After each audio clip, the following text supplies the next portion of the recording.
It's a beautiful day in the neighborhood. Beautiful day in the neighborhood. Would you be mine? Could you be mine? Would you be my neighbor? Hey to everybody out there in, as Thelka McCall used to say, or maybe it just wasn't her, Radio Land. Good to be with you. It is really a nice day outside. In a little while, we're going to talk about last night's debate. I want to talk a little bit about 9/11, which is tomorrow, and education. All the kids are back in school. Maybe I'll start with 9/11. Just want to give respect to all of those who, first of all, who passed in 9/11, but also want to give much respect to the first responders in 9/11 and first responders, period. Let me see if I can find. I did get a text that there is a free lunch for first responders, courtesy of Fire Spot and India Walton at 355 Grider. That's the Bissonette House lot across from ECMC from 11 to 2. That's free lunch from 11 to 2 for first responders. And so I wanted to make sure I got that information out for you. But just much respect to our first responders locally who put their lives on the line every day for people. So much respect. Go ahead. I was going to say, can you believe that it has been 20 years? Yeah. Like, these 20 years flew by extremely quick. I remember where I was when it happened. We were finishing the first class of my senior year, and literally it was just like, oh, something's happening in New York City. And then by the time I transitioned to the next class, that's when you knew, like, oh no, something major is happening. Right. And I don't know, I wasn't the only one. Watching it on the TV, you thought you were watching a replay when the second one hit. Well, I was actually here and had the TV on and jumped in the car when I saw the first one hit and went to my parents' house. Like, I didn't know whether, this was going to be all over the country. Right. And we were watching, and even the news commentator didn't see the second one. I saw it. I was like, it looks like there's a second one. And he's talking, and then it's like, wait a minute. He says, like, literally, like, wait a minute. Was that a second one? And I just remember that feeling of what is about to happen. Yeah. Is there about to be a war against the United States of America? And it was a scary time, scary time. And Buffalo, and I said this before, they really came through. I started a sock drive and thought that we were going to have a van load. That was just like the water. When we took the water to Flint. And I'm thinking, we thinking, we thinking, just load up our vans. we thought we were just going to have enough water to put on the bus. Remember, we were going to take the clothing bus. And so, yeah, we can load it up. And my goodness, when it was pallet loads of water arriving at this church, and thank God that people heard it and saw it on the news, and people really came and helped us out, and one in particular who just brought real trucks. Absolutely. That we just never imagined. So I have to say this to Buffalo. We are. Every time we've asked, Buffalo has come through, whether it was the almost 1,000 pair of sneakers, whether it was water, the socks were the same thing. We ended up thinking we could, take these socks in a van. and we ended up taking U-Hauls full of socks, U-Hauls out of Buffalo, and driving all night into New York City for our first responders. So Buffalo is just Western New York. They seem to always come through. So we dedicate this show to the victims of 9/11, and to the first responders. My concern now with the pullout out of Afghanistan, and I've heard mixed emotions.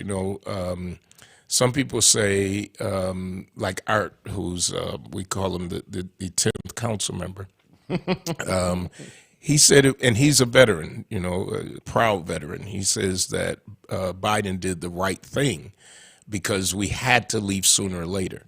I have mixed emotions about it. I mean, it wasn't Biden who set the date. I want everybody to remember. It was the previous administration that set the date, and of leaving at the end of August. I think the withdrawal could have and should have been done better.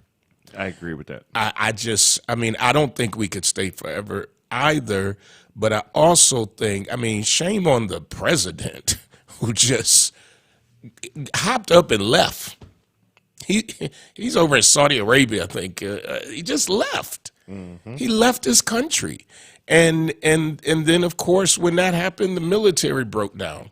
And they have more military that have been trained to fight than it is of the Taliban. But I think this. I think the United States, there are times that we should be involved for humanitarian reasons.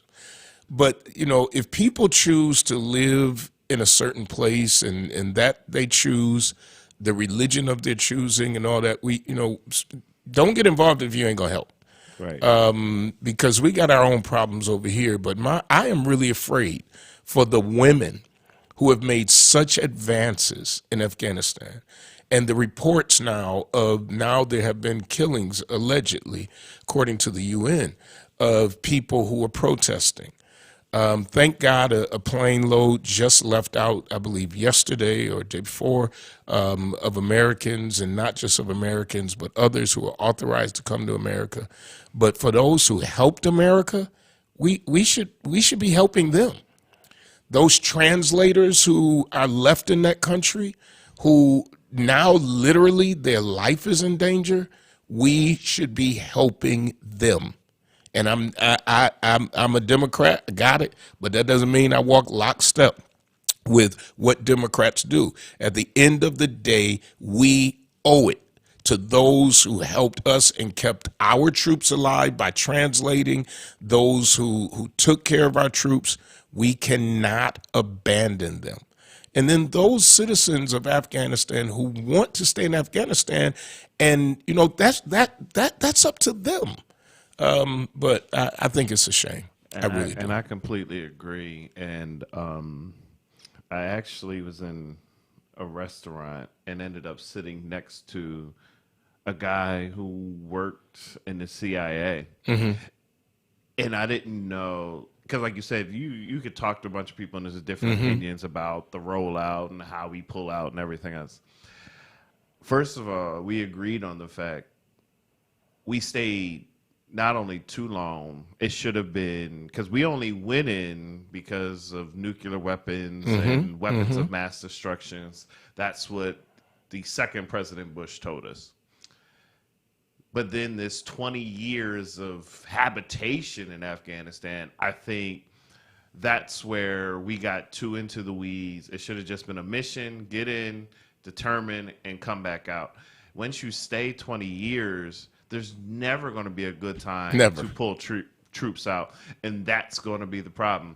President Obama tried. President 45 tried. And so Biden was just finally the one that put his foot down and said, we're going to hold true to this date. Yeah, I think the mission started to get mixed up somewhere along the line. I mean, God bless, again, those women, because those of you who listen, if you don't know, women, they were not allowed to go to school. They were not allowed to work. They had to be accompanied by a man. If they went outside, they were publicly beaten. You know, you could get a spank a grown woman on the street. So I got that, and reading the countless articles over the 20 years and seeing the interviews and the liberation of women and the matter of fact, the people who are protesting now are mostly women. So you got women who are very strong there who are saying, I'd rather die than go back to the way things were. And then you have a generation of 20-year-old women and 30-year-old that they don't even know that. They don't even know how it used to be. So now making them now again have to cover themselves and then saying don't go to work if you have a job. The Taliban is saying, eventually, but we got to get to all of our people to let them know. I mean, it's a disaster to me. It's a disaster. And my heart, I think you don't have a beating heart if your heart does not go out to the people of Afghanistan who really don't want to live that way. But it is going to be up to them to stand up and to make those changes in their own country. And so we pray for them. Yeah, and just to close it, that same guy was talking to you, the situation and why he was saying Afghanistan couldn't come together as a actual country is because it's a tribal country. So you have all of these tribes that are really just looking out for their own tribe. And so now we come in and try to build this government. And he said, honestly, the biggest one, besides oil, the biggest produce out of Afghanistan is basically the seed that produces heroin. Wow. So he said that's all what these tribes produce and how they make their money. So when we come in and regulate that and try to give them a government, that's only going to last while we're there. Right. As soon as we pull out, they like, oh, I'm going to go back to making my own money. Right. So and I know right now Biden's approval ratings are tanking, but that's because people are watching the news and not really understanding that sooner or later the United States had to. Well, I shouldn't say they had to, but they had to. Yeah. So again, I think it was done horribly. I just think not well planned at all. We've known since you've been in office that this had to happen. And yeah, just not well planned at all. Yep. Education. Let me just say this. I did opening day of school with the superintendent, with the mayor, with the board president. Folks, I'm going to say this 1,000 times, and I'm really beginning to understand this even more. Ooh, I'm wheezing. What's going on with me? I'm really understanding this a lot more, and I've said this for years. I have understood it, but I need to say how critical, especially after our children being out of school for over a year, 18 months, something like that, right? If we do not do anything except the status quo with our children when it comes to education, it is almost criminal, because what will happen is their futures will be dim. And I'm going to say this, and people can get angry. I don't care. Remember, you have private schools that were in school. They were staying on track. And this is not against public schools, because they did what they had to do. They usually have larger class sizes. You have public schools all over the country that shut down, and we went to an at-home model, virtual, of learning. You all know that. That model for some children really worked. For other children, and I would say many of them, it did not work. So children have passed, but they really don't have the information that comes from the education to continue going up. So there's going to come a time, if we are not serious this year about education with all of our children, there's going to come a time where they just can't grasp anymore because they were already off track. And when they hit that, that's when they lose interest in school. That's when the fights start. That's when they check out. And the hard thing is, once they check out, it is so difficult to get them to check back in.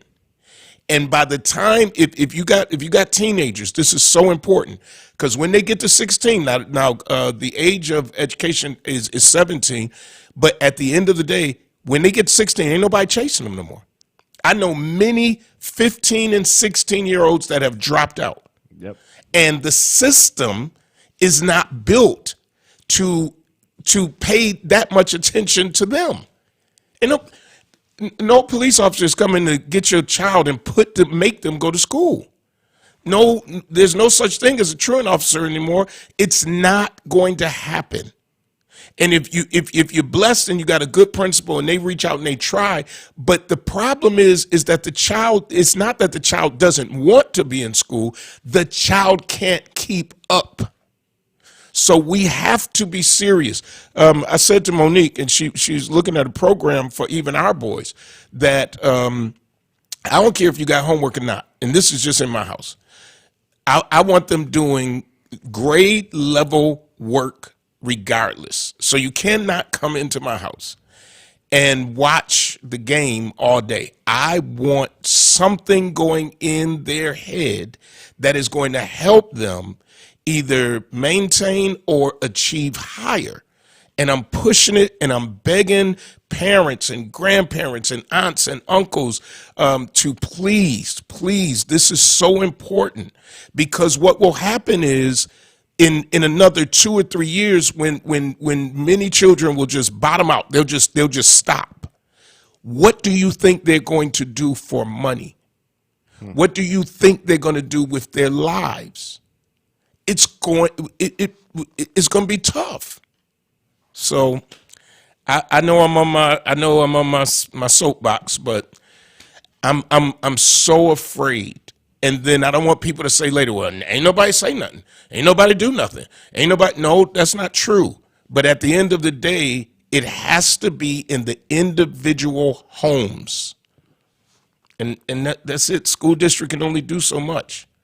Then it's going to be up to us adults to ensure our children do well. I'm afraid. And I completely agree. And I think that's where we got to be careful, because I know sometimes, and even though my kids are not with me full time anymore, it's so quick as a parent to be like, oh, they want to do this. Yeah. Oh, I got to sign them up for this. Oh, I get off work and now I got to figure out how they're going to get over there. Yep. But I think we can sometimes shortchange our kids, because I was shortchanged. I was on the other end of that. Mm-hmm. Oh, well, how am I supposed to pay for that? How are you going to get over there? How are you going to do this?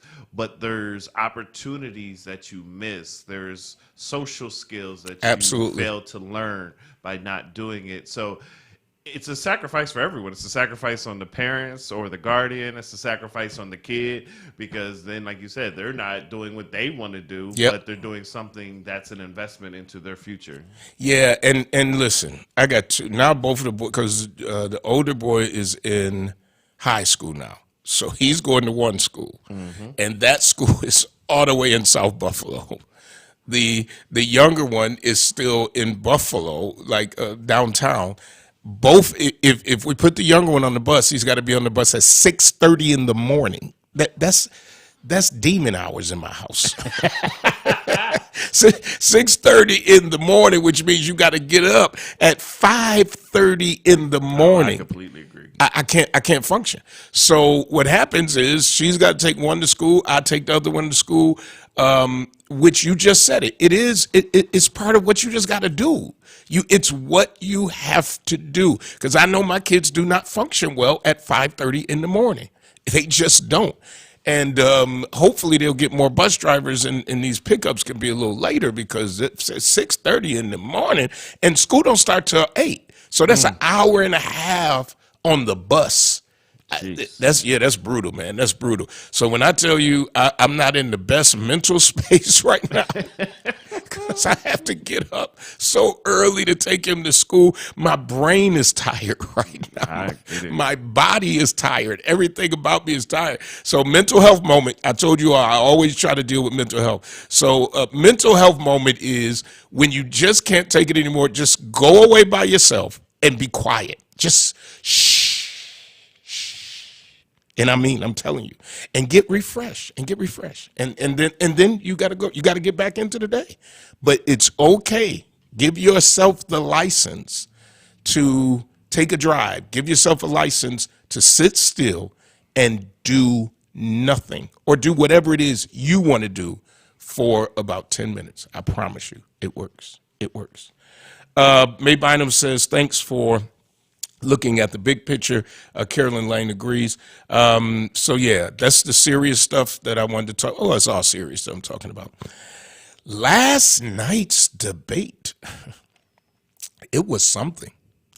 It was something I didn't expect. I'm not personally going to talk about winners, losers. I just want to talk about the things that were talked about. Now, you all can talk about whatever you want to. But end of the day, the four candidates, and big ups to this radio station for broadcasting it. And I'll tell you this, though. This is what I think.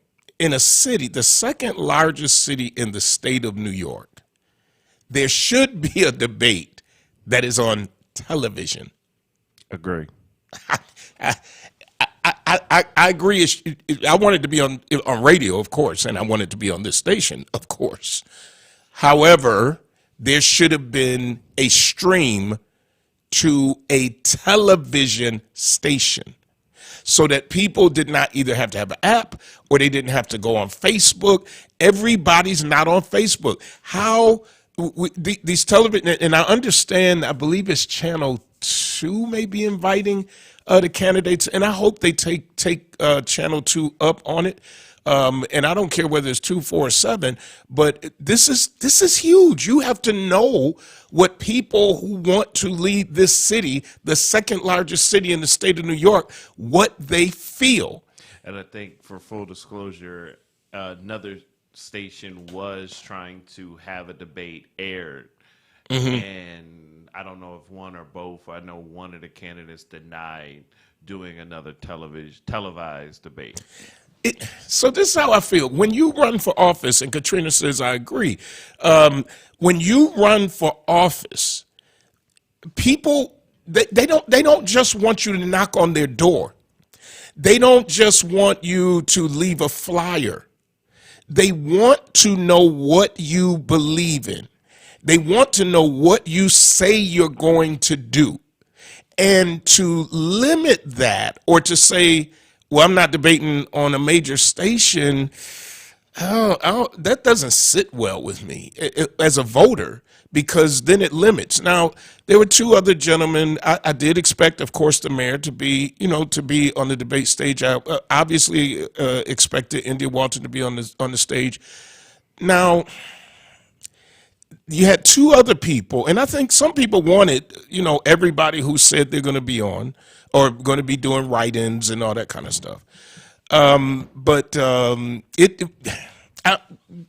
you feel about having the two other guys on? Again, full disclosure, I didn't watch it. You didn't watch it. You had the game. I had a game, and then it was also Buccaneers and Cowboys on, so I didn't watch it. Are you telling me the Buccaneers and Cowboys were more important than hearing than hearing the candidates? Well, from what I heard, I think I got basically what I was expecting out of it. I have heard the clips of the two other candidates. I think when you add people that aren't, I don't want to say serious, but when you add the two back end, the 3 and the 4 in the race, and you're so close to the election, right? I think it's a distraction. It doesn't happen in presidential elections. No, you If have you're to not, set you got to benchmarks. it's got to be benchmarks, right? So that everybody who says who says I'm doing the right in, that they that yeah. I mean, I could have said last night I was doing the right in, or 3 weeks ago I was doing the right in, and I would have been up there, and it would have been a distraction. And at the end of the day, I think there has to be some type of boundary there. Yeah, so and I guess maybe just as an education, so for the presidential or normally your larger organized ones, it's either a fundraising goal or amount of donors or Right. where you're at in the polls. So there's normally benchmarks you have to make Absolutely. in order to be on the debate stage. Absolutely. Carolyn Lane says, I'm laughing, Pastor. Just say it about the other two. I have nothing negative to say. I'll just say this, and I don't know their names. It was Miles and Carlisle. I just remember last name. So Miles was African American man, right? Yes. So really, when he opened his mouth, he sounded much different than what I imagined by just seeing his posters. But I will say that both of them had. I don't feel like either of them are playing about wanting to run for mayor. I think that they really are trying, and I think that they are at times articulated their positions well. But yeah, I probably would have wanted to hear India and the mayor a little bit more, and not have to. That took away their comments took away a half hour. And I think it's important that those who are reaching a certain benchmark that we heard from them more. But the line of the night for me was, and I'm gonna mess up the line, and somebody else can say it.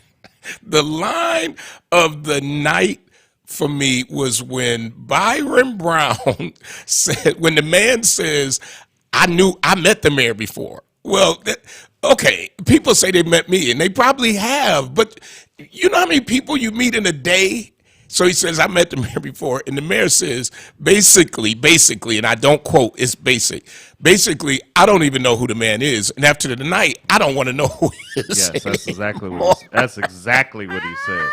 I don't know him, and I don't want to know him after today. When I tell you that was and I guess for it to come out of Byron Brown's mouth made it even more funny, because like the paper said, he's usually kind of cucumber cool. So when it came out of his mouth and he said it like he like hood, like I don't know who you are, and I really don't want to be bothered with you no more. Now that for me, I could play that line over and over again, because that was it. But the poor man, they didn't even have a mic stand for him. He had to hold his mic. Oh, shoot. But, okay, I feel that many of the issues that needed to be discussed were discussed. I mean, most people are concerned about safety. They're concerned about taxes. And they're concerned about cost of living. What I was happy about is to hear conversations about climate. That's important, to talk about climate, and where people stood on issues. And so I want to know out there, those of you who are watching, what was the most important part of the debate? Do you feel that there was a winner, that there was a loser? Let's just have the conversation. I'm reading your comments on Facebook. I may be able to take a call. Yep, I'll put it up on this. Okay. Or you can call me at 716-895-8222, extension 223. 895-8222, extension 223. And let me know your feelings out there of what it is that you felt about last night's debate. Was there a clear winner? Was there a clear loser? What did you learn? Whatever you want to talk about, you can at this time. Let me look at some of the comments. Marie Collins says, oops. Katrina's just laughing. Marie Collins says, not don't know the man. I'm hollering, yeah, Marie, if you didn't see it, and it was at the end. It was at the end of the debate. And when he said that, that was just, it took me right there. It was funny. Do you think that, do you think that was because we always in debates we always talk about the punch. Did that land a point? Do you think that landed a point? Not really. There? It was more funny to me. Okay. It wasn't like that knocks him out. Some of the other, I think that that both the mayor and both India Walton, I think they both articulated, and they've been rather consistent about the things that they want to do moving forward. So I didn't see a lot of punches getting landed. So I don't think he landed a punch at the guy. I just think it was. Honestly, I think he was just being petty with him. He was just like, I don't know who you are.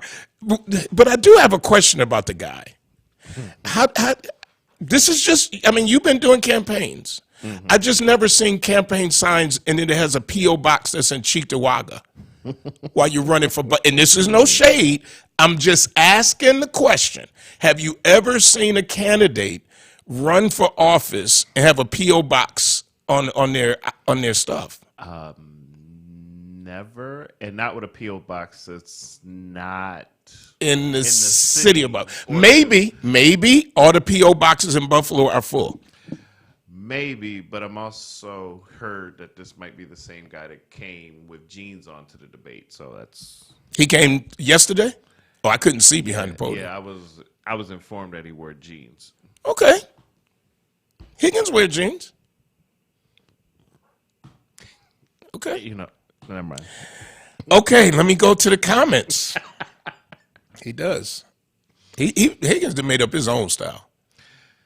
And I'm all for it. Hey, listen, he's a multi-term incumbent on multiple levels of government, and he can do whatever he wants to. Keep bringing those federal dollars. We do whatever you want. So Katrina says that housing development and public safety. So what was your favorite line? Did anybody watch it? Sharon Patterson White said, "Who is he?" Did anybody watch these debates? And my phone is off. I'm just gonna make sure. Oh yeah, because Sharon Patterson White says Jean's at a mayoral debate and she's crying. It's not on it. It is. I didn't. Obviously, I was watching from TV, so I didn't see it in the beginning. Did I say I was watching from TV? I didn't see it in the beginning. I was watching on some streaming, and you couldn't hear it. So, but it was just Al talking. But now, come on, Al. Now, Al, my man. But how you gonna let Byron keep saying? Well, I just want to go back to the Fruit Belt Land Trust thing. You're supposed to stay on point. That's number one. So I was going to Did you see that? No, I was going to ask. So I did hear someone say that the mayor really didn't answer any question. I hung up on somebody. That's your phone. Is it? Yeah, that's not mine. Oh. I don't know how it's ringing over there. All right, 895-8222, extension 223. Basically, if you didn't see the debate, India talks about the land trust in the Fruit Belt, and then the mayor says she didn't build any houses in the Fruit Belt. And then India says, yes, we did, and she gives the two addresses. And then the mayor says they belong to Habitat for Humanity, and the land trust is trying to buy them from them. And so it went into that type of back and forth. So every time a next question came, then the mayor would say, I just want to go back to this Fruit Belt Land Trust. And it happened twice. And what I did think is that Al needed to bring it back to the topic so that we could be done with that one. That one was already answered. She had her rebuttal, and then he went back to it. So that was probably, I would say, to be honest, maybe the most feisty moment You know, I don't know.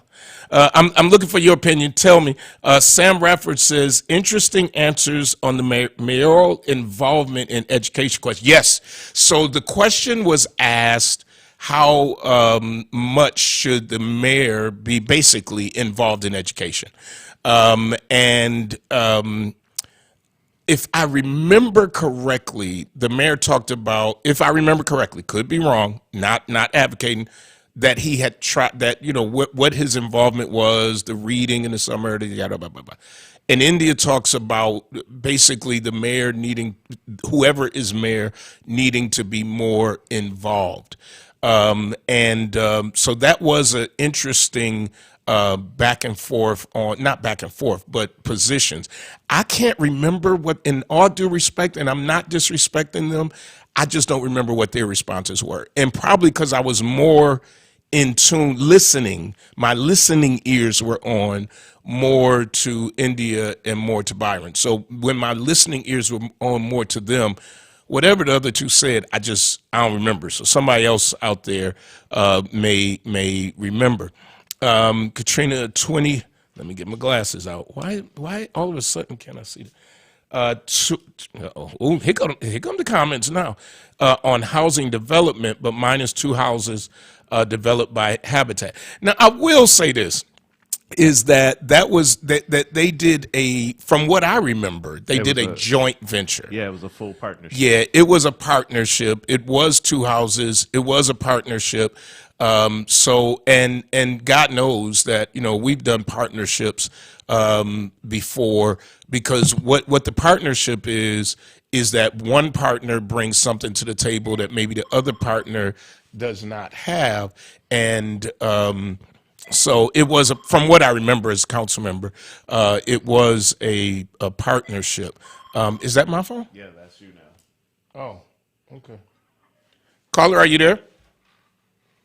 I'm here. All right, you're on air. Okay, I'm glad to be here. Y'all were talking about the debate, Yes. and you said that we could call and Yep. Talk to us. what we were feeling, right? Yep. Exactly. Well, I was feeling like I didn't understand why we were having a debate. Oh. Because India won the primary, and you know, I sort of go by a person shouldn't think more highly of themselves than they ought.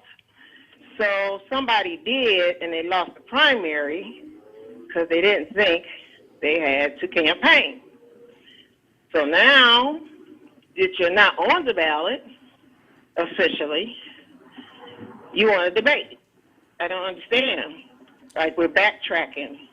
And I'm just wondering, you know, why are we going through all this?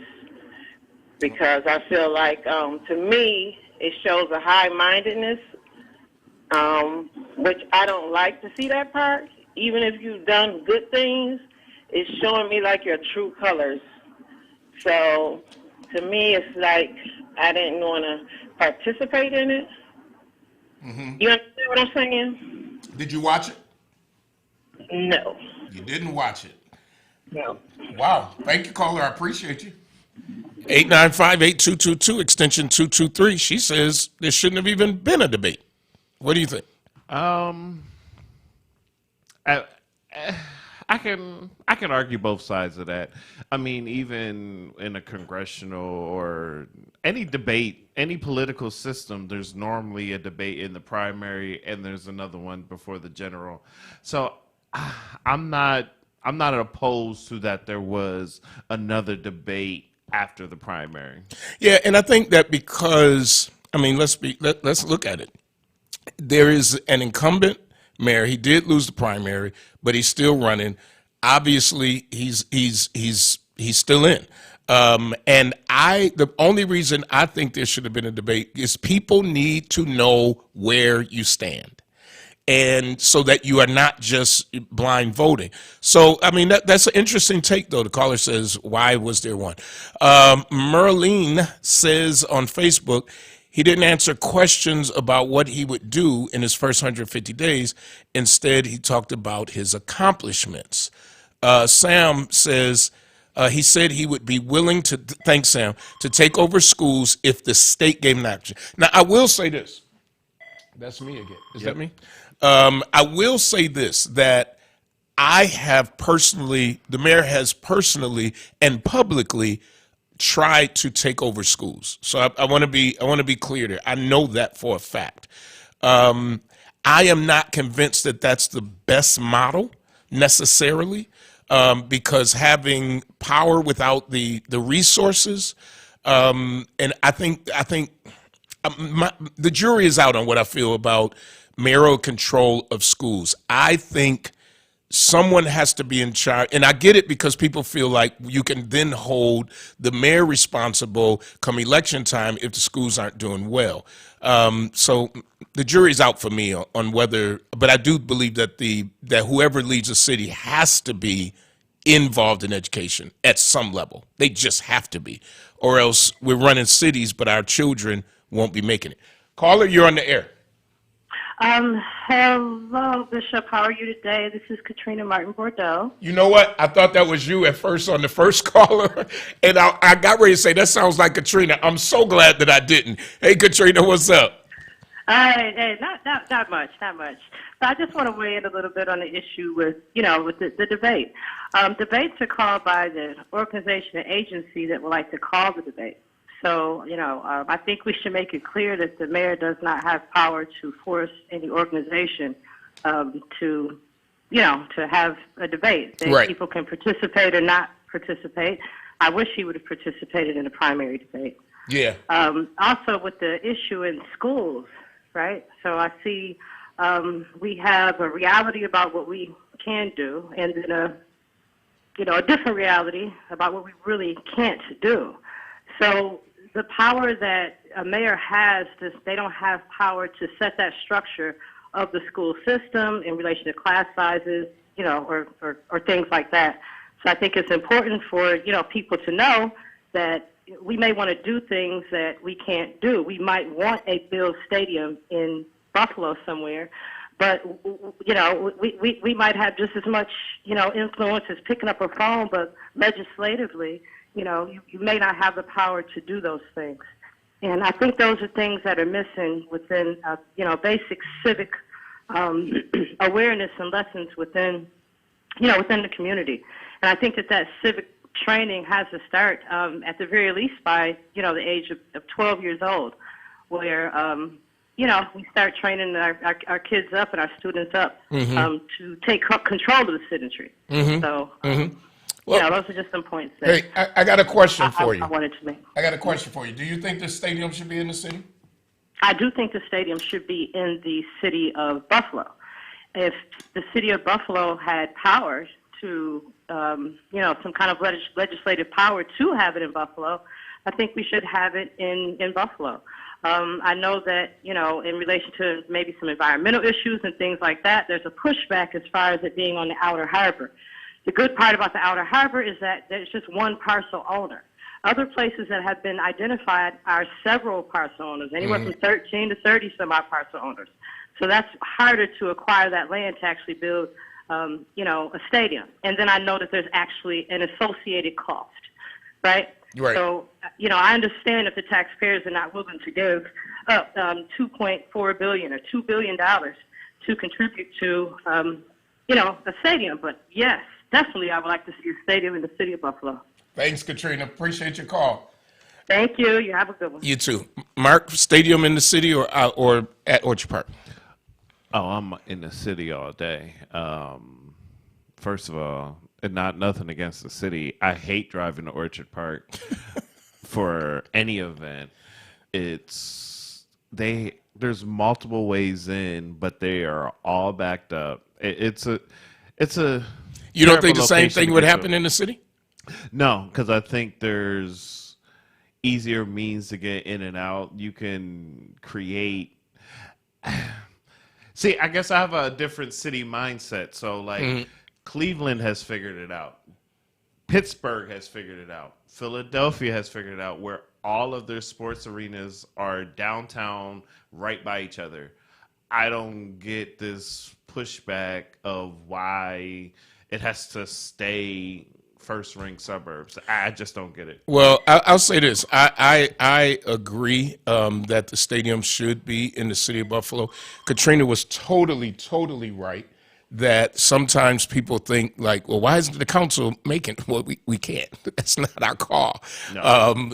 We don't have that authority. That's like asking why doesn't the council vote on something at Harvard? It's not in our purview. It's not in the charter. We can't do that, but we can lobby for it. We can ask those who will be making these decisions. I do agree that now I don't want to see waterway taken up for a stadium. It is. Someone said yesterday in a meeting, water is the almost universal calming effect. Brings Absolutely. that, and I never want to see our waterfront taken over. I voted with holding one hand over my nose for this amphitheater or whatever downtown on the water, but it will be open walls. So it's not like it'll be a building there that you can't see the water. Not thrilled about it because, people want to be calm on the water. And I don't necessarily think that they want to go on the water and have a concert. But because people, when they were asked, many people said they would like that type of venue. So that is coming to the outer harbor. But I don't want to see where you can't go down and sit by the water and just breathe because of all the traffic that's coming in and out of for football games. Now, honestly, how many football games is it a year home? It's a minimum 8. 8, right? If you count the preseason, 9, 10 playoffs, so you're looking at a minimum of 12 games. Okay, so it's 12 times a year that you're going to have the traffic And concerts.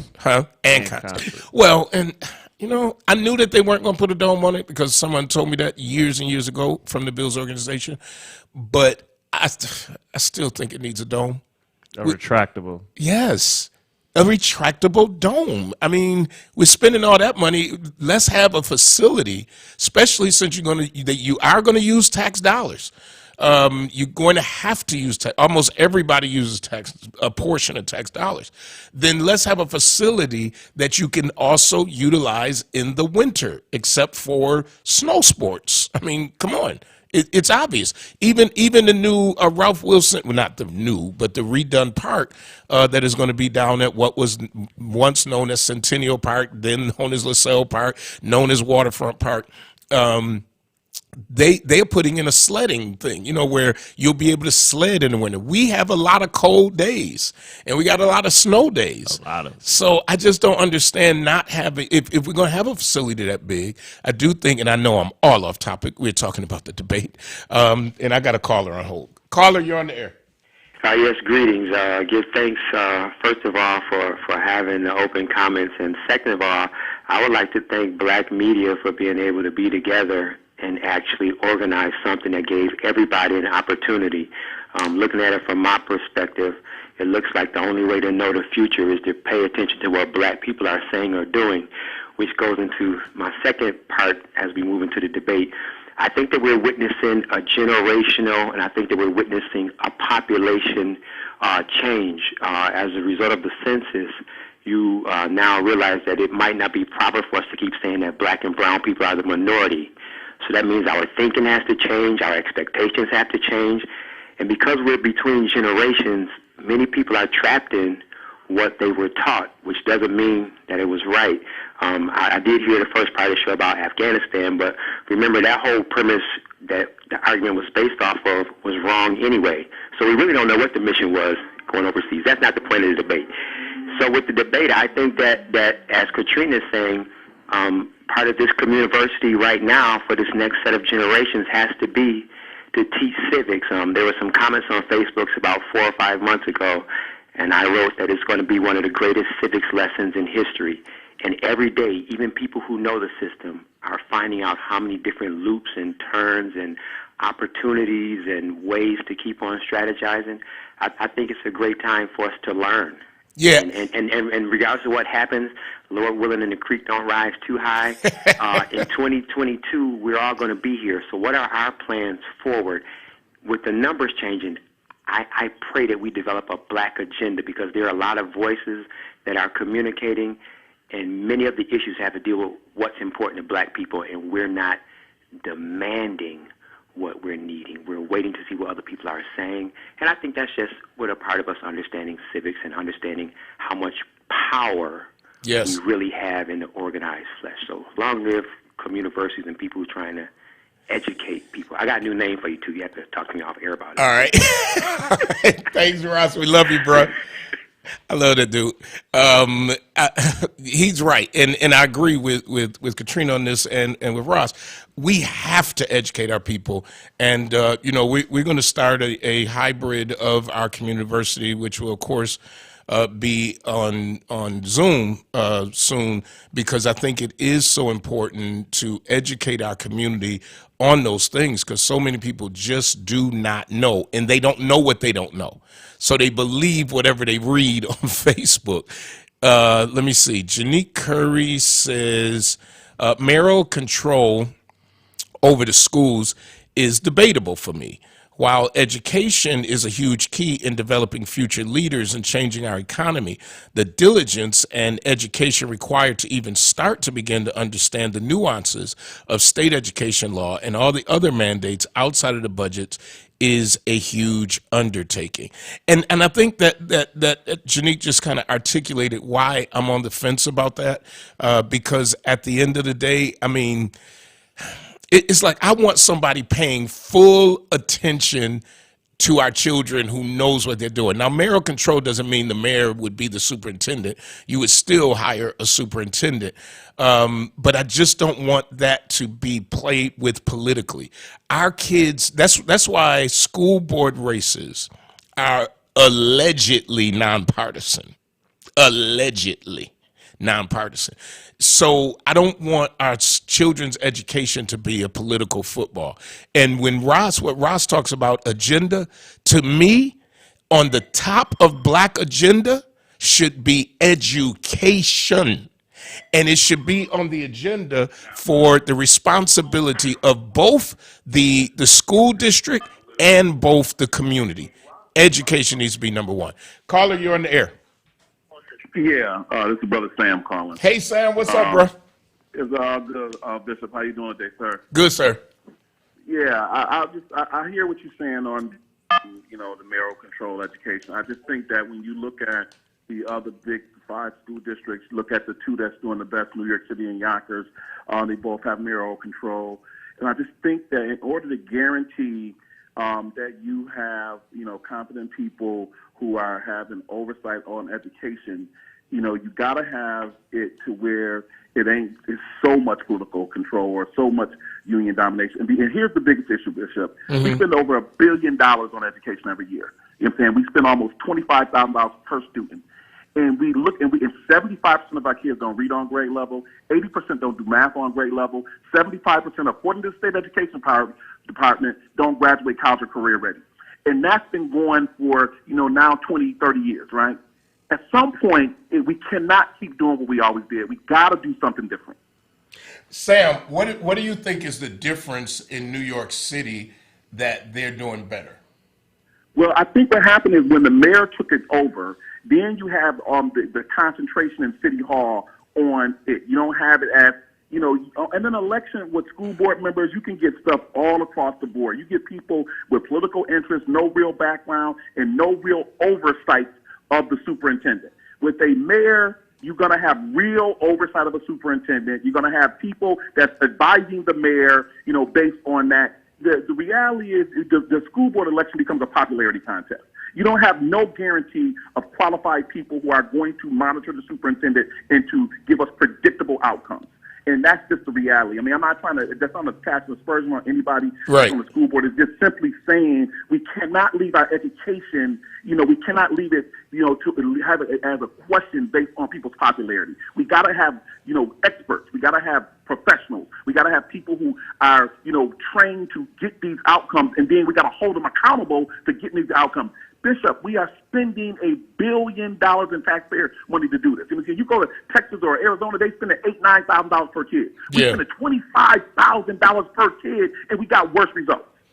Sam, I always love when you call. And thanks, Sam. And I want people to notice something.